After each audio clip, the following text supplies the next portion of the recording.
안녕하세요. 시장의 마법사입니다. SBS인데요. 최근에 이제 다시 또 조정을 받았고, 뭐 추세를 완전히 이탈하는 하락이 나왔는데요.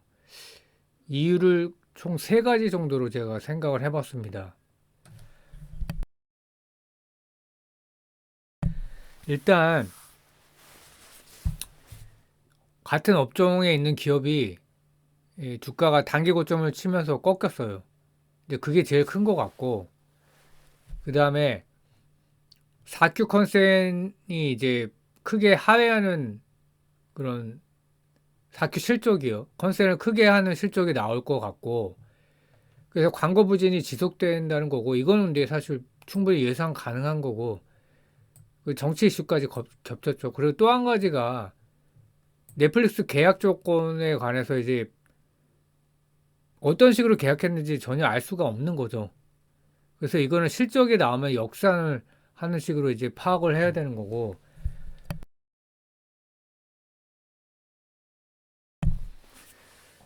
이 주가가 좀 조정을 받나 싶었는데 반등했다가 완전히 이제 꺾였죠. 그 두 번의 상한가를 찍고 조정하고 조정받고 반등하다가 완전히 이제 이탈했는데 업종이 이제 주가 조정을 받았는데 YTN인가 IMBC가 1월 15일에 단기 고점을 찍고 하락했는데 이게 동조화가 된 거였어요. 보니까.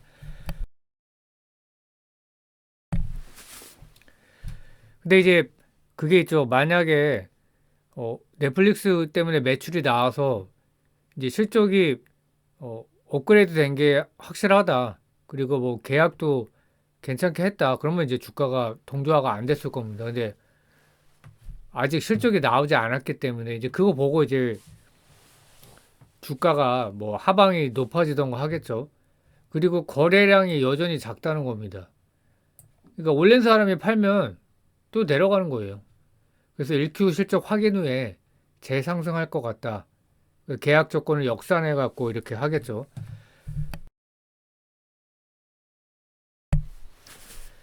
그래서 1월 15일인데 이제 꺾였는데 이거를 사실 이걸 더 잘 봐야 돼요. IMBC 같은 경우에 이것도 1월 15일인데 확 올랐다가 거래량이 이제 폭발했다가 꺾였죠. YTN 같은 경우에도 뭐 14, 15에 거래량이 크게 나왔다가 완전히 확 줄면서 그래서 SBS도 이때 이제 정치 이슈에 관해서 뭐가 있었겠죠. 윤석열 대통령 관해서.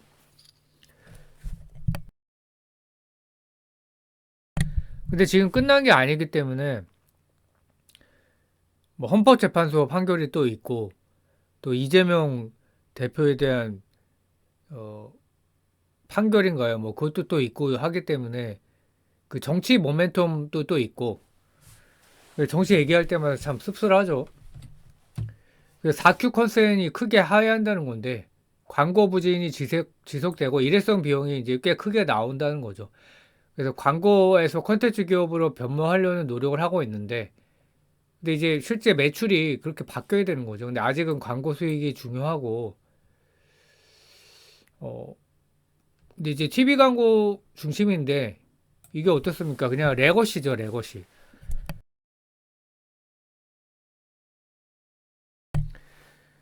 TV 광고가 이제 다시 좋아지기는 어려운 상황으로 된 것이고, 그러니까 넷플릭스랑 제휴를 한 거죠. 넷플릭스 쪽으로 이제 넷플릭스에서 SBS 방송을 보게 된다 그러면 본방을 더 안 보겠죠. 그러면 이제 광고 매출이 더 줄어드는 건데, 회사에서도 경영진도 계산기를 두들겨 맞겠죠. 광고 매출 감소하는 거랑 SBS로 이제 제휴를 해갖고 매출 나오는 거랑 뭐가 나을까? 근데 이제 이쪽으로 판단을 내린 것이고, 그리고 이제 일회성 비용, 이런 게 이제 300억, 350억. 광고는 좋지 않았고, 일회성 비용만 300억, 350억. 그 다음에 넷플릭스 관련 실적은 올해는 이제 구작 신작, 하반기부터 해외 선구매. 그래서 이제 업사이드가 디즈니 플러스와 넷플릭스 드라마를 그, 그 오리지널 OTT를 모두 방영하기 때문에 이게 이제 선판매 되는 거고.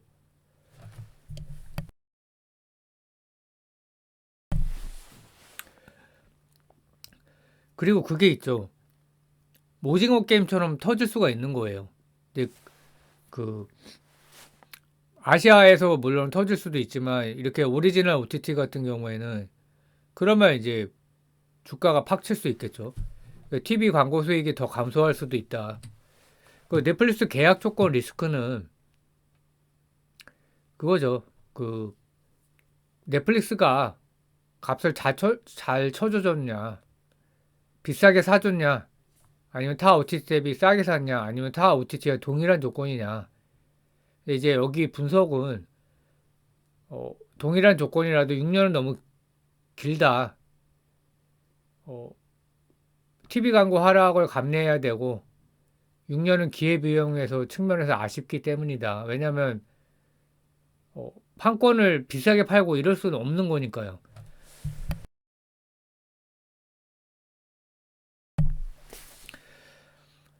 그래서 근데 이제 뭐 경영진의 판단을 믿어야겠죠. 이런 경우는 어, 세상이 이제 완전히 변했기 때문에.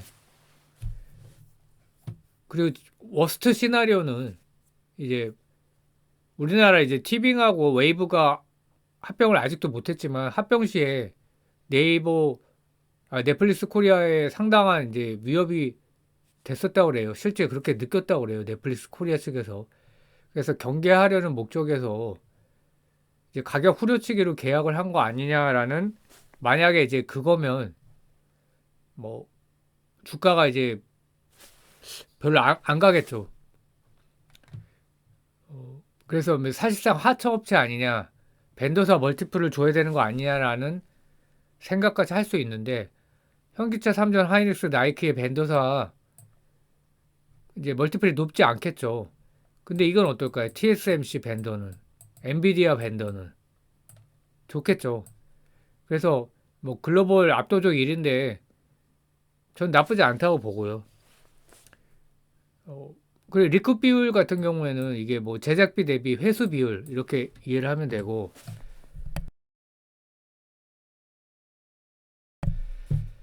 그래서 가장 유력한 시나리오는 기존 협력 OTT가 동일하다는 가정, 뭐 이렇게 했겠죠. 이제 바보입니까?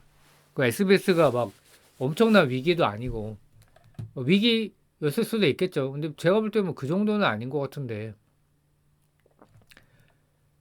근데 어쨌든 이제 넷플릭스가 지금 뭐 글로벌 시장에서 경쟁자들이 이제 거의 포기한 상황이기 때문에 절대 이제 갑이죠. 그래서 그런 측면에서 이제 많이 간섭을 하게 되면 안 좋은 거 아니냐. 어,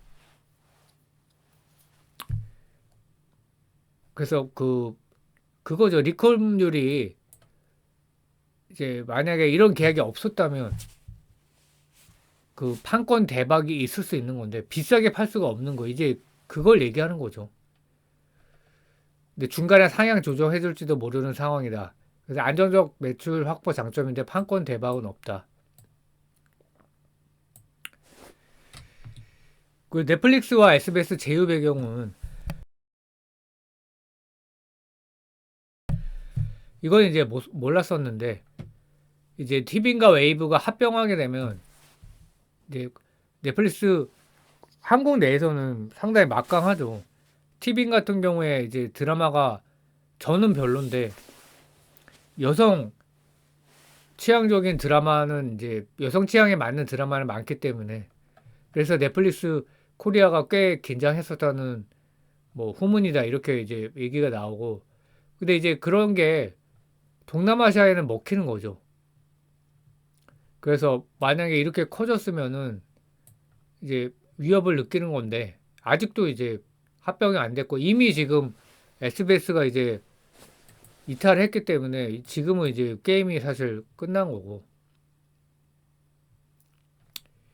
그래서 동남아 시장을 방어하는 차원도 있었다. 제휴 배경이.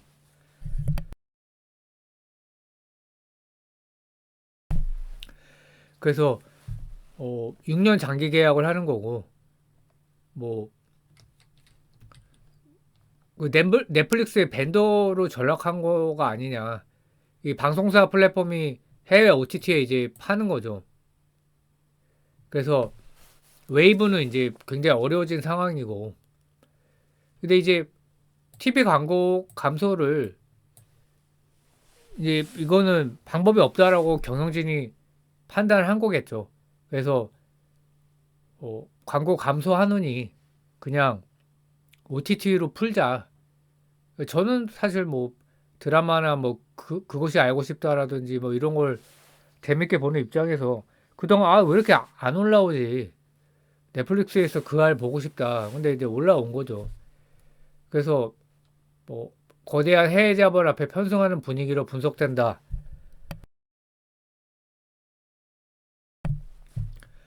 근데 이제 넷플릭스가 현재 최전성기고 꺾일 것 같지도 않은 분위기예요. 현재로서는. 그래서 편승하는 게 아니라 뭐 절대 강자 밑으로 가야지 어떻게 할 겁니까? 그래서 서로 이제 윈윈 게임이 돼야 될 것 같고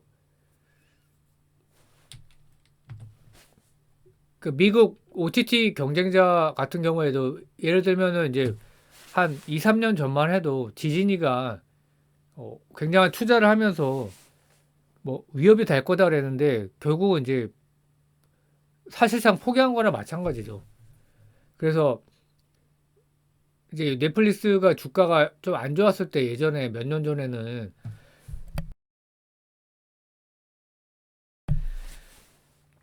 넷플릭스에서 사람들이 많이 보니까 IP 계약을 종료를 한 거죠. 자기 제작사들이 자기 이제 플랫폼에서 제공을 하는 거였죠. 그리고 사실 제가 이제 드라마를 미드를 많이 보는 입장에서 패러마운트나 뭐 팍스나 뭐 이런 유명 제작사들의 그 드라마 품질이 굉장히 우수했었거든요. 근데 이제 그러니까 아 우리가 왜 니네한테 제공해 그랬는데 결국은 넷플릭스에 게임이 안 된 거죠. 그리고 이제 투자를 원체 많이 하기 때문에 출혈 경쟁이 안 된 거죠. 그래서 이제 자기 그 가입자가 늘질 않으니까 IP 제공해서 그냥 판권 매출이나 올리자. 그렇게 이제 바꾼 거죠. 그래서 오리지널 콘텐츠 제작비가 너무 많이 들었던 거죠. 그 넷플릭스는 감당이 됐는데 치킨 게임에서 진 거죠. 그래서 콘텐츠 제공 전략으로 레거시 스튜디오가 이제 그 라이선스 매출을 올리는 거죠. 그 미국 시장을 작년 3분기 기준으로 보면요. 저 이거 몰랐는데 아마존 프라임 비디오가 1등이에요. 미국만 그렇습니다. 글로벌 시장에서 23년 2분기 기준으로 보면 넷플릭스가 35.3%인데 아마존 프라임이 8.6%밖에 안 돼요. 한국에서도 저도 한번 본 적은 있거든요. 근데 이제 한국 드라마도 없고 이제 이런 번역 같은 게 이제 모든 게 불편하게 돼 있죠. 그러니까 한국 시장에 정식으로 진출한 것도 아니고, 그러니까 아마존 같은 경우에 이제 본업이 있기 때문에 출혈 경쟁을 할 생각이 없는 거죠. 그래서 빅3가 아마존 프라임 비디오, 넷플릭스, 유튜브예요. 이제 오리지널 콘텐츠는 유튜브는 없지만 사실 OTT 빅3고 나머지는 이제 이 점유율 차이가 13%, 12%니까 차이가 많이 나는 거죠. 그래서 넷플릭스 종속이 불가피하다. 리급률은 동일한데 넷플릭스가 이제 몇 년 전에 그런 얘기를 들었죠. 넷플릭스가 야, 너무 투자를 너무 많이 한다. 그 돈을 너무 많이 쓴다라는 사람들의 평가가 있었어요. 저도 그렇게 생각했거든요. 왜냐하면 드라마 품질이 별로였어요. 막 제작비를 엄청 투입했는데 제가 딱 봤을 때 아 그냥 넷플릭스에서 가볍게 볼만한 드라마밖에 안 되는 게 너무 많았어요. 넷플릭스도 아는 거죠. 그리고 금리 인상 고금리를 거치면서 수익성 관리에 들어간 거죠. 그래서 옛날 같으면 100억 제작비에서 디즈니 플러스가 80억을 리쿱해줬다면 디즈니가 SBS에게 80억인데 주는 게 넷플릭스가 이제 원가 절감을 하라고 하면 이제 90억으로 낮아지고 80% 리쿠브를 하게 되면 98, 72억이 되는 거죠. 그래서 K 콘텐츠를 더 싸게 더 많이 구매해가는 꼴이다. 전담 외지국가로 전락을 하는 거다. 과거처럼 후하게 사주는 시대 끝이고 넷플릭스도 수익성 관리를 한다. 자, 근데 그러면 TV인가 웨이브가 빨리 이제 합병을 해서 넷플릭스하고 맞섰어야죠. 근데 뭐 지금은 이제 어쩔 수가 없는 겁니다. 그런 거 보면 참 안타까워요. 한국이 지금 인공지능 그 딥식 때문에 난리가 났죠. 근데 한국은 없잖아요. 그래서 뭐 아예 뭐 미국 주식 투자하면 되죠. 근데 한국이 잠재력이 있는데 정치력의 부재로 이렇게 된다는 게 참 너무나 안타깝고. 그래서 컨텐츠 수익 구조는 별거 없습니다. 예전에는 방송사에서 편성되면 이때 이제 돈을 주는 거죠. 그리고 광고주에서 PPL, 그리고 글로벌 OTT에 또 팔 수도 있는 거죠. 오리지널이 아니라고 그러면. 그래서 이게 이제 리쿠 비율이고, 방송사 편성에서 50%, PPL에서 10%에서 20%, 판권 40%. 근데 이제 OTT로 가게 되면 제작비의 110에서 115%를 받는 대신에 판권을 넘기는 구조다. 이제 이게 문제인 거죠. 초창기에는 한 3년 전에는 이런 거를 잘 몰랐기 때문에 생각을 좀 안 했죠. 그래서 오징어 게임이 대박이 났을 때 막 주가가 폭등했었지만 사실은 별로 남는 게 없었던 거죠. 어, 그리고 이제 최근에 이제 이거는 참고로 디즈니 플러스에 이제 조인성 씨가 나오는 무빙이 이제 흥행을 했었는데 MBC가 이거를 판권을 산 거예요. 희한하죠. 여태까지는 공중파에서 만든 거를 넷플릭스나 뭐 디즈니는 별로 뭐 디즈니에 넘긴 경우는 별로 없겠죠. 구독자가 없으니까. 넷플릭스에 판권을 파는 경우가 많이 있었죠. 근데 이거는 디즈니 플러스 작품을 일요일 10시인가 이렇게 방영을 하는 거예요. MBC에서. 두 편씩. 그러니까 디즈니도 가입자가 없으니까 판 거겠죠. 가격이 맞았을 거예요. 그래서 드라마를 제작하는데 비용도 많이 드니까 어떤 계산이 있겠죠. 그래서 MBC가 플랫폼 역할로 전락하는 거 아니냐. 드라마 제작을 축소하고. 근데 공중파도 고민이 클 거예요. 규제가 너무 많으니까 뭐 공중파에서 만들 만한 거를 이렇게 만들 수도 없고 능력은 되지만 이제 그 내용입니다. 이거는 콘텐츠 수익 구조. 그래서 SBS를 최선호한다는 것이고 왜냐하면 TV 웨이브를 합병해도 이제 SBS가 이탈했기 때문에 뭐 SB 그 넷플릭스와 제휴를 한 게 굉장히 좋았고 또 티빙 네이버 번들링 계약도 종료를 합니다. 25년 3월 1일 0시 기준으로 넷플릭스하고 제휴를 했죠. 네이버가 아니 저 넷플릭스가 그래서 저도 보고 있고 그래서 SBS가 최선호다. 제작 편수 올해부터 이제 중단했던 월화 드라마 방영을 재개하고 참고로 드라마가 제작비가 굉장히 많이 들기 때문에 이제 수익성 관리에 들어갔던 겁니다. 그러니까 넷플릭스에 다큐멘터리가 많잖아요. 제작비가 별로 안 들어요. 왜냐? 일반인이 나오니까. 그리고 중소형 드라마 IP 쏠림 수혜, 그리고 글로벌 OTT로부터 투자 유치를 증가한다. 멀티플 확장이 가능하다. 그래서 디즈니와 넷플릭스 고객을 다 확보했고 양질의 중소형 규모 드라마 기획안이 SBS에 쏠릴 개연성이다. 그러니까 SBS가 체급이 커진 거죠. 왜냐하면 SBS 거를 넷플릭스에 팔게 되니까 올릴 수밖에 없는 거고. 뭐 제작비 절감, PPL 뭐 이제 팔 수도 있겠죠. 이거를 뭐 원소스 멀티 유스라고 해서 편의점에 뭔가 캐릭터를 팔 수도 있고. 그래서 26년부터 이제 프리바이 선구매하는 오리지널 OTT가 좀 늘어날 거다. 그러니까 이 점은 좀 아쉽죠.